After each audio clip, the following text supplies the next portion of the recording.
오늘 보실 말씀은 구약 성경 1233면에 다니엘 2장 24절로 30절 말씀까지를 제가 한 절 읽고 여러분들 한 절 읽고 교독하며 읽도록 하겠습니다.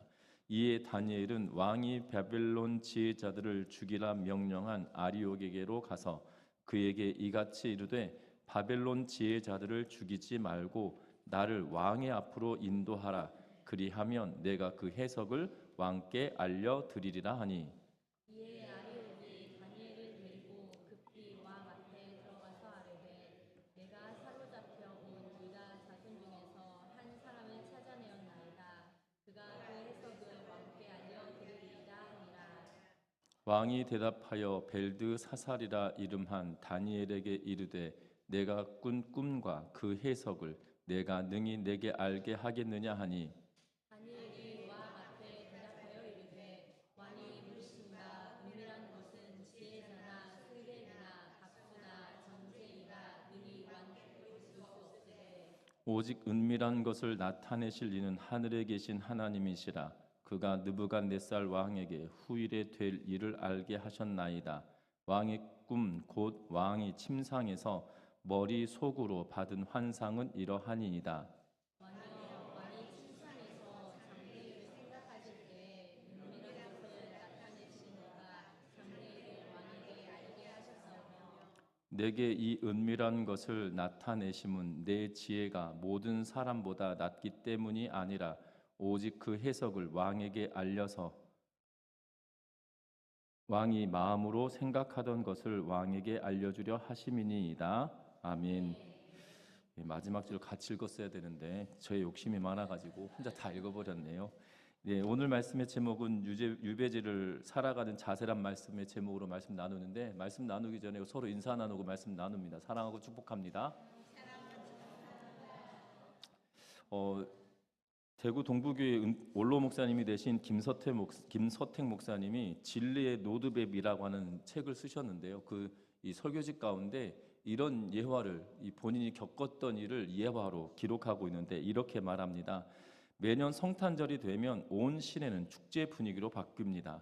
거리에는 크리스마스 트리가 세워지고 여러 가지 색깔의 전구가 예수 그리스도의 오심을 축하합니다.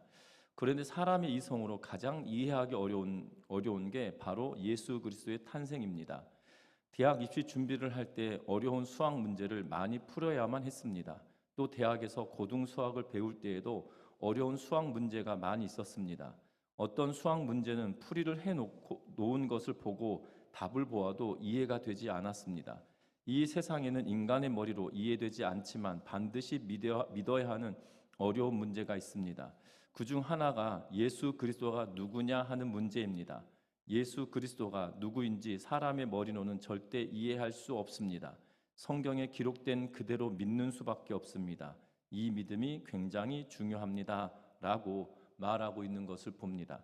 김서택 목사님이 본인이 이공계열의 대학을 다니셨기 때문에 수학 문제에 대해서 열심을 냈지만 이 풀이 과정을 설명해 놓는 책을 보더라도 이해가 되지 않았던 때가 있다라는 거죠. 그런데 그것이 잘못됐다라고 말하는 것이 아니라 우리는 그저 그것을 믿는다는 겁니다. 중고등학교 학생들이 이 수학 문제를 풀 때 잘 안 풀려지면 풀이 과정을 해답지라고 하잖아요.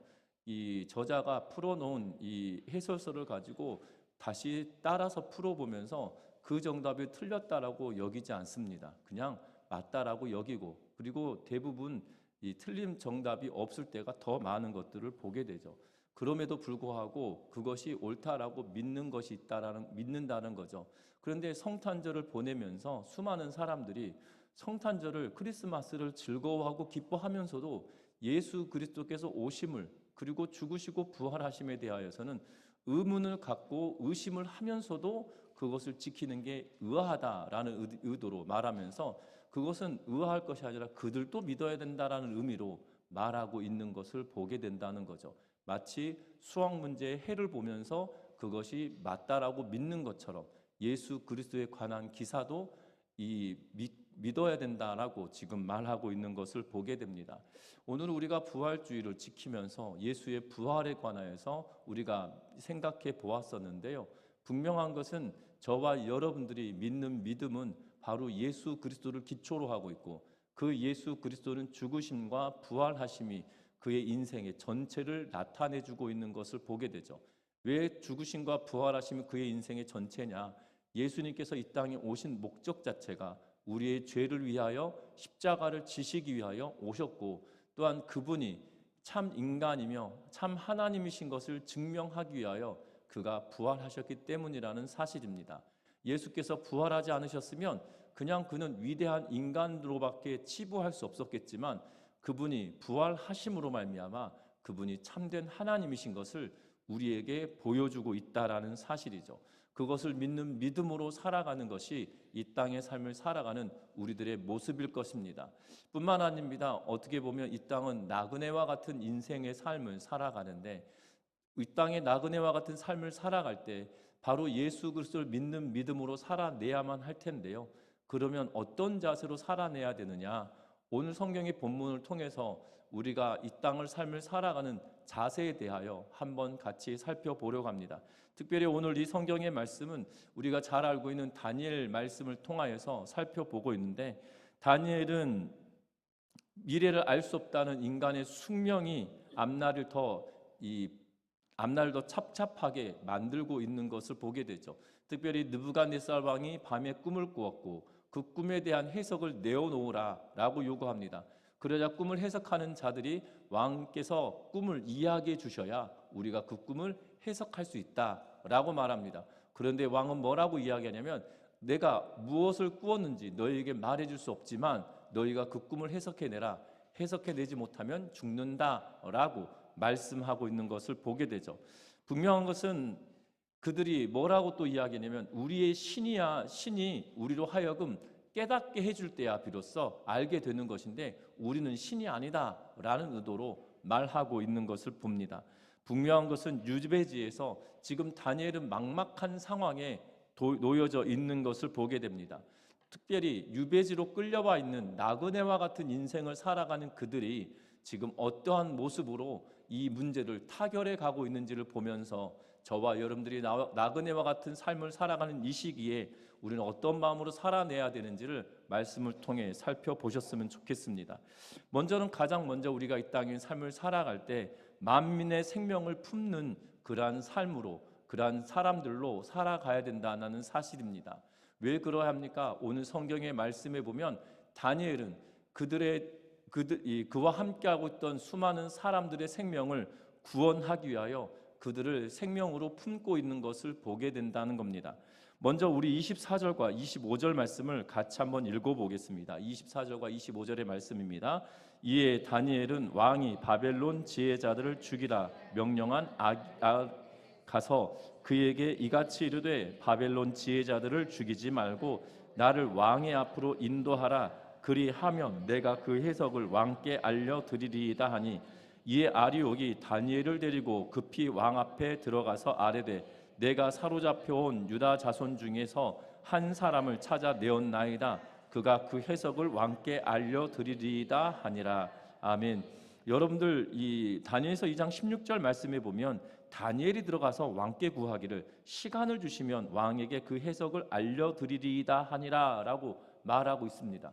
그럼 다니엘서 2장 16절에서는 다니엘이 직접 들어가서 왕에게 내가 꿈을 알려드리겠다, 시간을 달라라고 이야기하고 있는 걸 보게 되죠. 그런데 24절과 25절은 어떻게 이야기하냐면, 다니엘이 이 왕이 바벨론의 모든 지혜자를 죽이라라고 명령했다라는 소식을 접하고 아리옥에게 가서 아리옥을 통하여서 왕에게 두 가지 부탁을 하죠. 먼저는 바벨론의 지혜자들을 죽이지 말라.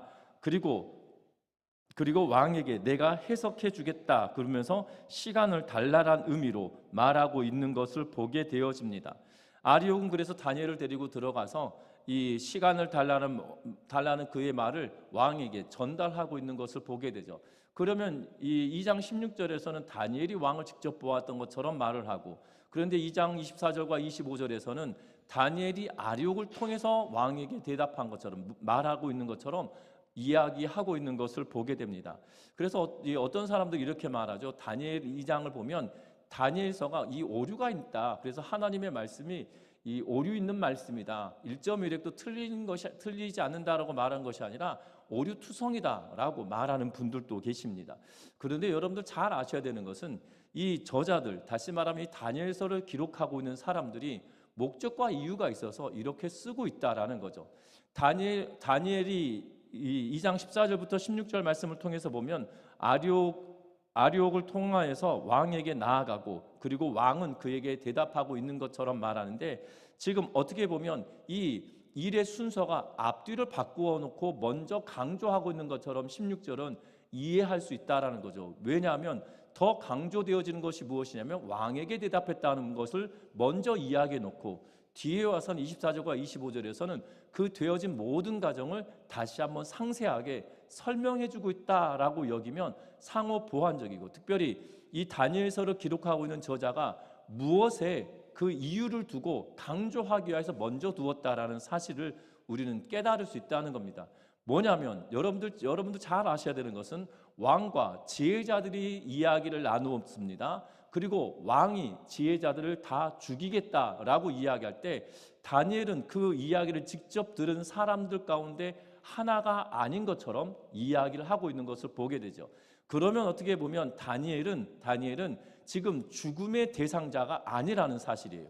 왕이 지금 꿈을 해석해라라고 이야기하면서 박사들, 지혜자들, 그리고 꿈을 해석하는 자들을 다 불러 모아서 왕이 지금 내 꿈을 너희가 해석하여 나에게 알려라 라고 이야기하고, 알리지 않으면 너희는 죽는다 라고 이야기할 때 다니엘은 어떻게 보면 정확하게 다니엘은 죽음의 대상이 아닌 것처럼 보여지고 있다라는 거예요.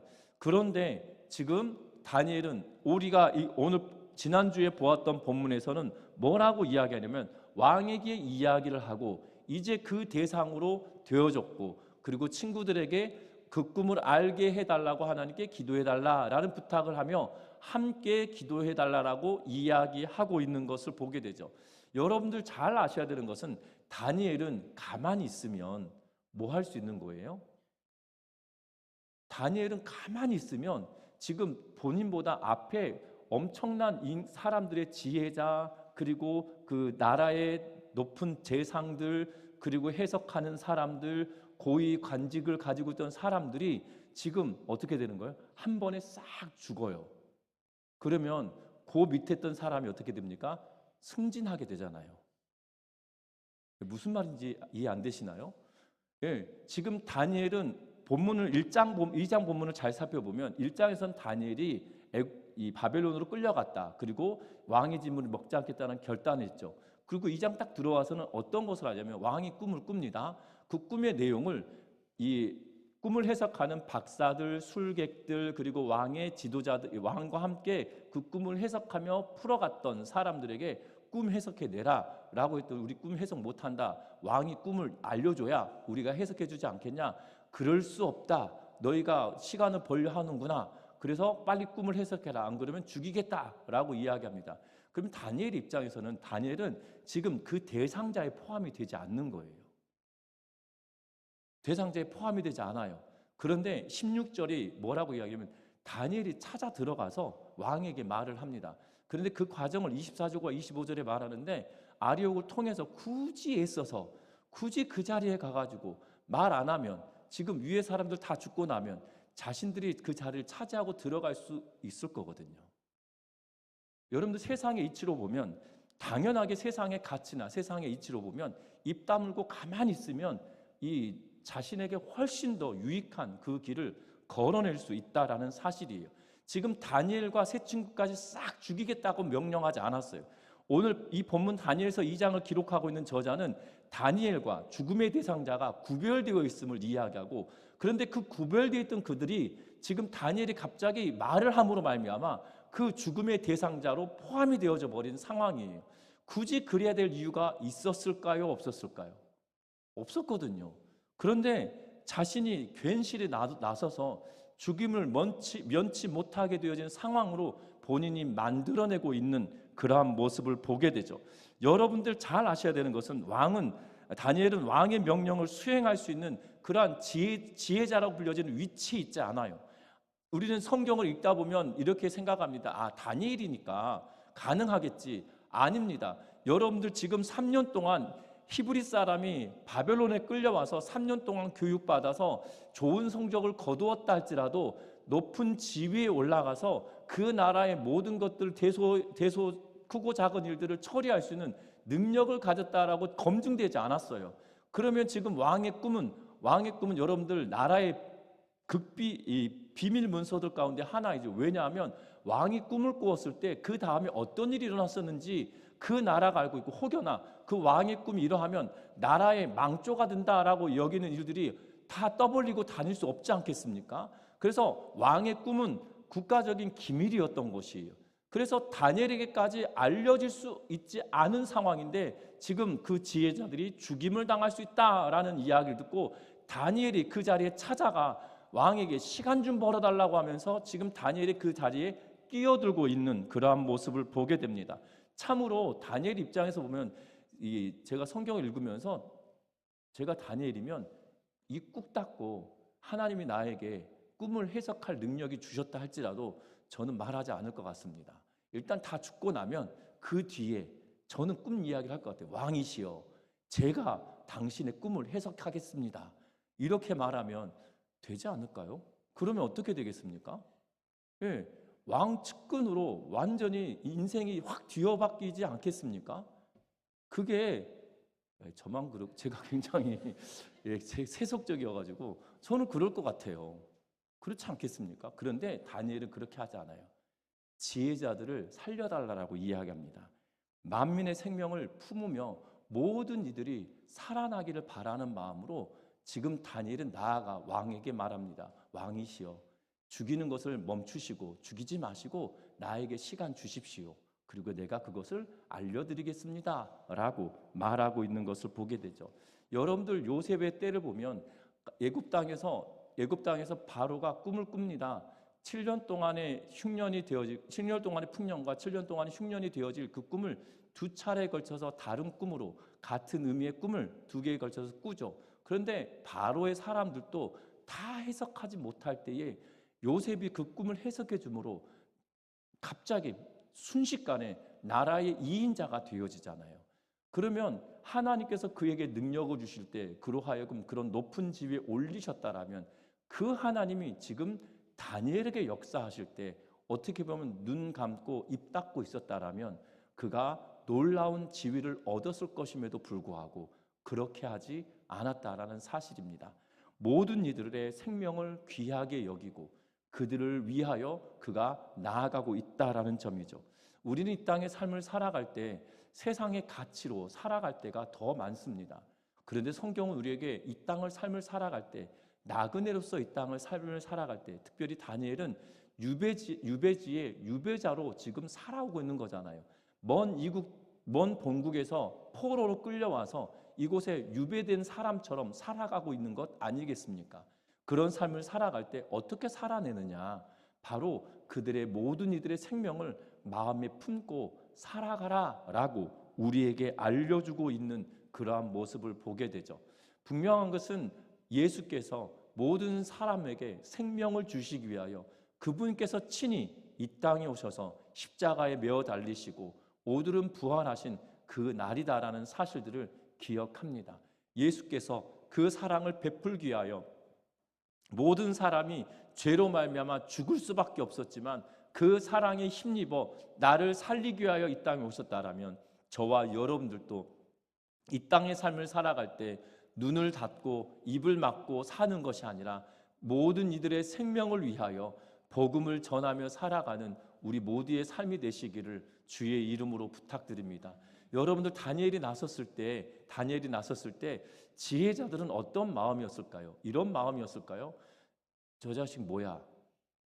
저 머리에 피도 안 맞은 녀석이 지금 뭘 잘났다고 이렇게 말했을까요? 아니면 아이고 저 친구 나이도 어린데 안 됐어, 우리랑 같이 죽게 생겼네, 이렇게 말을 했을까요?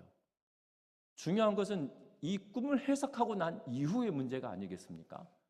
다니엘이 그렇게 용감하게 이야기하고 난다라면 모든 이들, 지혜자라고 불렸던 사람들, 어떻게 보면 다니엘에게 목숨을 빚진 자와 같은 삶을 살지 않았을까요?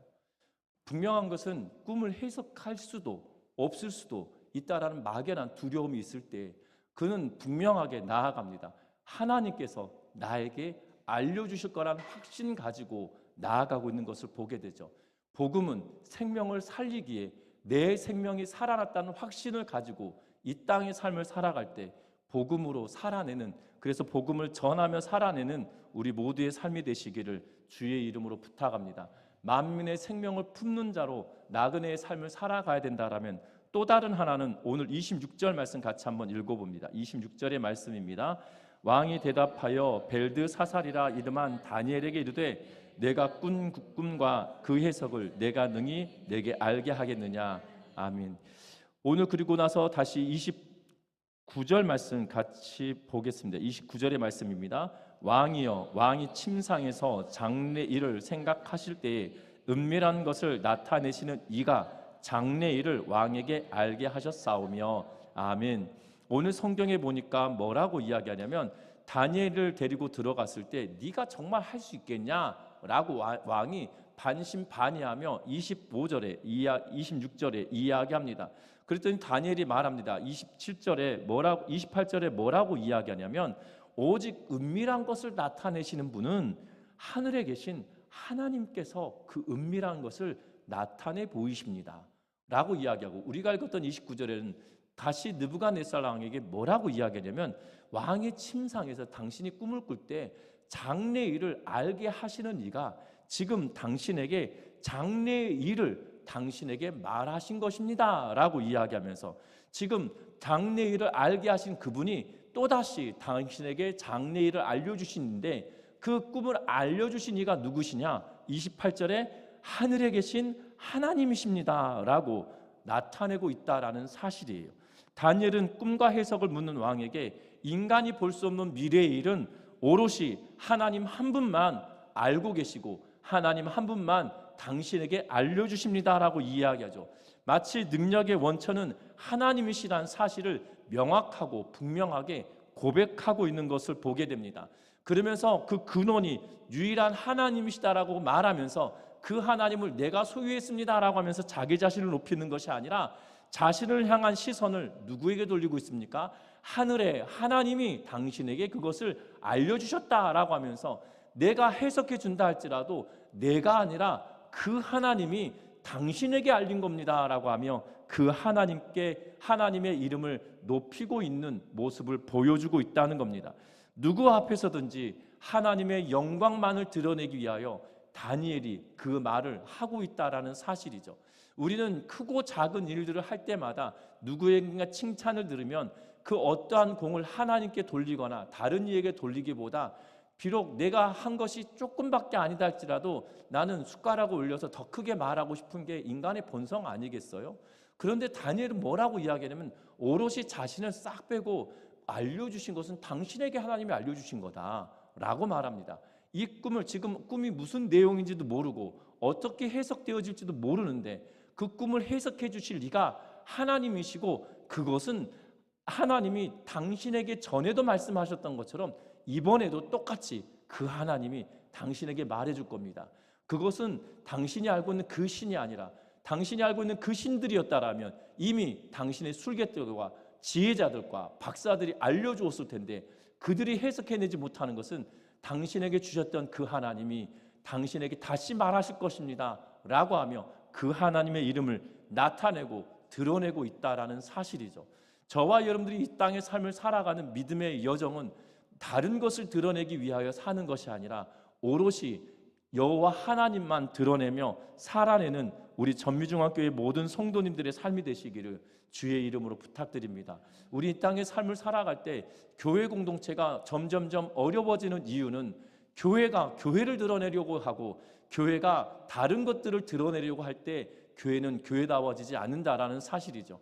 교회는 오롯이 우리의 주 되신 예수 그리스도와 그를 보내신 하나님을 드러내며 나타내며 살아가는 것이 교회 공동체의 본질이라는 사실입니다. 그런데 교회 공동체가 세상의 권력이 마치 교회의 권력과 유사하다라고 이야기하여서 세상의 권력과 가깝고 세상의 권력자들이 교회에 얼마나 속해 있느냐가 더 중요하고 세상에 힘 있는 사람이 교회 안에 얼마가 있느냐가 중요해서 그들로 인하여서 이 위세를 과시하는 것들이 마치 교회의 능력인 것처럼 말할 때가 있다는 거죠. 아니라는 겁니다. 교회의 능력은 오롯이 하나님을 드러내는 데 있다라는 사실이죠. 여러분들 우리 교회 안에 뭐 시장이 있으면 좋겠습니다. 뭐 국회의원도 있으면 좋겠습니다. 그런데 그들이 있다고 해서 교회가 빛나는 게 결단코 아니에요. 중요한 것은 우리 안에 하나님이 어떠한 모습으로 살아 역사하시느냐, 그것이 중요한 거예요. 그리고 우리의 삶 속에 마치 시장이 우리 교회에 다니고 뭐 국회의원이 우리 교회에 다닌다 손 치더라도 그들이 있음으로 교회가 드러나는 것이 아니라 하나님이 우리와 함께 하시기 때문에 하나님만이 온전하게 드러내도록 살아내는 것이 교회의 본질이라는 거죠. 그런데 어느덧 교회는 세상의 권력이 교회 안에 속하여 있으면 마치 교회가 세상의 권력만큼이나 높아져 있다라고 착각할 때가 있죠. 그러다 보니까 교회가 변질되고 교회가 이상해지기 시작합니다. 아닙니다. 교회는 오롯이 살아계신 하나님을 드러내고 유일하신 예수 그리스도를 드러내며 살아가는 거예요. 시장이 다니고 국회의원이 다니고 뭐 장군이 다니고 뭐 합니까?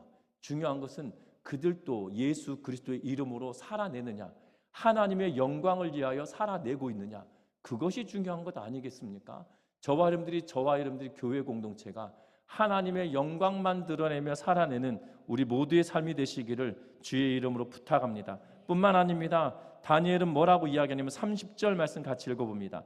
내게 이 은밀한 것을 나타내심은 내 지혜가 모든 사람보다 낮기 때문이 아니라 오직 그 해석을 왕에게 알려서 왕이 마음으로 생각하던 것을 왕에게 알려주려 하심이니이다. 아멘. 다니엘은 왕이 받은 환상을 알려주며 하나님께서 장래를 알게 해주시겠다고, 그래서 29절에 말했습니다. 그 꿈을 꾸게 한 거다라고 말합니다. 그런데 뭐라고 또다시 이야기하냐면 역사의 주관자는 하나님이신 것을 명확하게 말하고 있죠. 이 은밀한 것을 나에게 나타내신 것은 다른 사람보다 내가 지혜가 많기 때문에 그것을 해석할 수 있는 것이 아니라 이 해석을 왕에게 알려주어서 왕으로 하여금 하나님이 어떠한 분이신지, 역사의 주인이 누구신지 명확하게 알려주기 위하여 무지한 세상에 지혜로운 하나님이 그 지혜를 공급해 주시는 분이시다라는 사실을 우리에게 알리고 있는 그러한 모습을 보게 됩니다. 어찌 보면 꿈을 꾸었음에도 불구하고 본문의 성경을 보면 두 가지 의미를 두고 있어요. 지금 느부갓네살이 꿈을 잊어버렸다, 꿈을 꾸었지만 꿈을 잊은 것처럼 표현되어지고 있기도 하나, 또한 본문의 내용을 보면, 역사적인 상황을 보면 지금 굳이 느부갓네살 왕이 등극한 지 얼마 되지 않았다라는 것을 이 장을 시작하면서 밝혀두고 있는 것은 그 정치적 상황에 누가 나의 측근이 나를 위한 사람이고 나를 위하지 않은 사람인지, 왕이 바뀌었기 때문에 나를 위한 사람인지 나를 해하려 하는 사람인지 알 수 없는 그 상황에 그들을 분별하기 위하여 꿈을 꾼 내용을 알고 있음에도 불구하고 느부갓네살이 알리지 않는 것처럼 두 가지 의미를 다 품고 있는 문장으로 쓰고 있다라는 사실이에요. 그러하기 때문에 다니엘이 그에게 말하는 것은 왕에게 알려주신, 다시 말하면 꿈을 잊어버렸다고 한다면 무지한 세상에 하나님께서 그 은밀한 것을 알려주시는 지혜의 공급자로 말씀하시고, 혹여나 당신이 두려워서 그 꿈을 가리고 옥석을 구별하기 위해서 말하였다 손 치더라도 그 옥석을 구별할 것이 중요한 것이 아니라 오롯이 지혜의 근원 되신 하나님께서 당신과 함께 있느냐 그렇지 않느냐가 더 중요하다는 사실을 다니엘을 통해서 알리길 원하신다라고 말하고 있다는 거예요. 사람의 옥석을 가려서 당신이 옥을 취하여서 더 나은 것을 원한 것이 아니라, 그들의 삶이 중요한 것이 아니라, 당신 주변에 있는 사람들의 문제가 중요한 것이 아니라 당신에게 지혜를 공급하여 주시는 그분이 계시느냐 그렇지 않느냐라는 것을 말하고 있다는 겁니다. 우리의 신앙의 여정도 똑같습니다. 우리는 하나님과의 관계가 깊은 관계 속에 살아가느냐, 아니면 하나님과 동떨어진 삶을 살고 있느냐, 거기에 관심을 우린 두려워하지 않을 때가 더 많은 것을 봅니다. 신앙생활하면서 내가 하나님을 알아야겠구나, 하나님을 더 알아야지 하라고 하는 그 열심으로 신앙생활하기보다도 그거에서 관심보다도 다른 것에 관심을 두며 신앙생활할 때가 더 있는 것을 보게 되죠.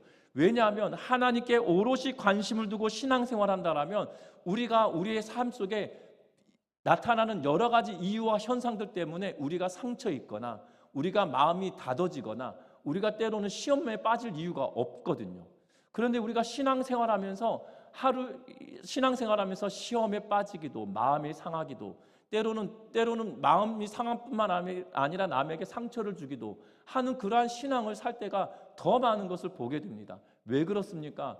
서로 간에 하나님을 더 깊이 알아가기 위하여 몸부림친다라면 그 말씀이 지금 나에게 어떤 삶을 살라고 하시는지 깨닫게 해주시고 지혜의 근원 되시는 그 하나님께서 우리가 어떻게 살아야 될지를 알려주실 것인데 그것엔 관심이 없고 다른 것에 관심이 있다 보니 상처를 주고 받기도 하고 시험에 빠지기도 하고 시험에 들기도 하고 시험을 주기도 하는 그러한 삶을 살게 된다는 거죠.